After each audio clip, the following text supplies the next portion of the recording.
He was born into privilege, yet faced failure many times. He was ignored, criticized, and even pushed aside. But when the world needed courage, his voice became its greatest weapon. This is the story of Winston Churchill, the man who led Britain through its darkest hour and showed the power of words and will. Winston Leonard Spencer Churchill was born in 1874 in Blenheim Palace, England. He came from a noble family.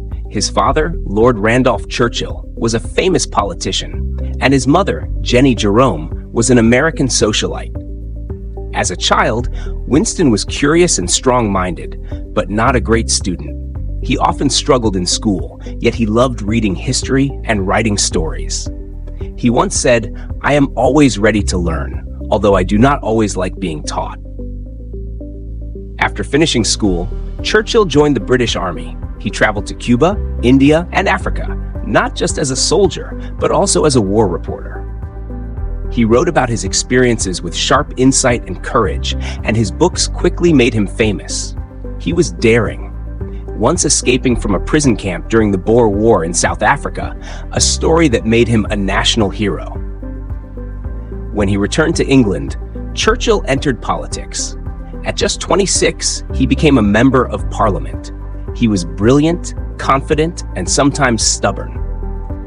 His speeches were full of fire, and his opinions often divided people.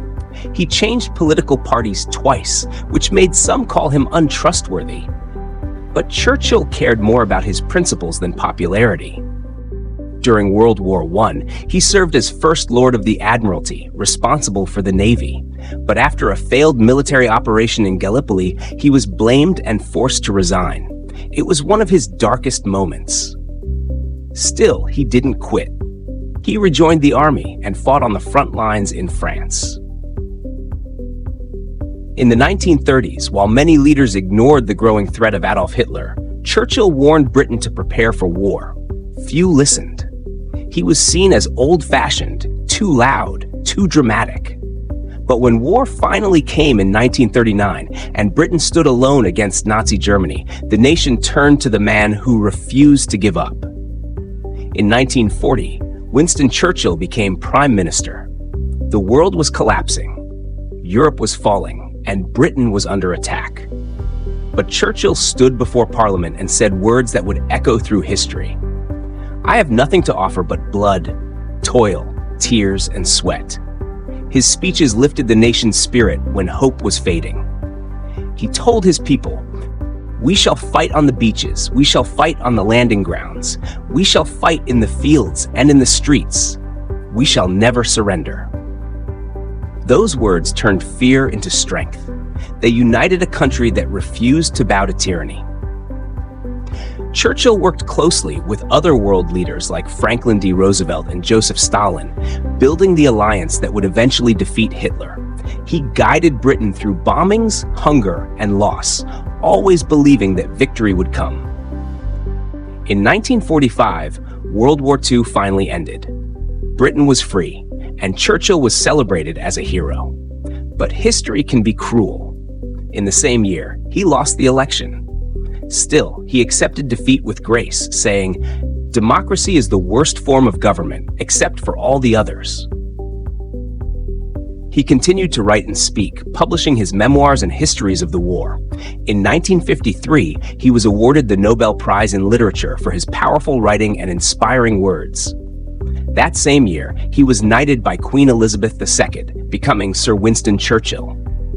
He served again as Prime Minister for a short time, before finally retiring from politics. In his later years, Churchill spent his time painting and writing, surrounded by family and close friends. He loved simple pleasures, good food, cigars, and painting quiet landscapes.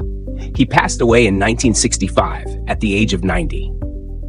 Britain held one of the largest funerals in its history, honoring a man whose courage had saved a nation.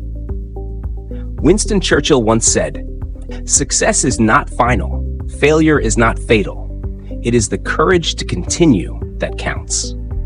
He was far from perfect, but in the moments when the world needed strength, his voice became its heartbeat. He proved that words can inspire nations and that true leadership means never giving up, even when the odds are against you. Thank you for listening. If this story inspired you, please like, share, and subscribe for more simple stories about people who change the world.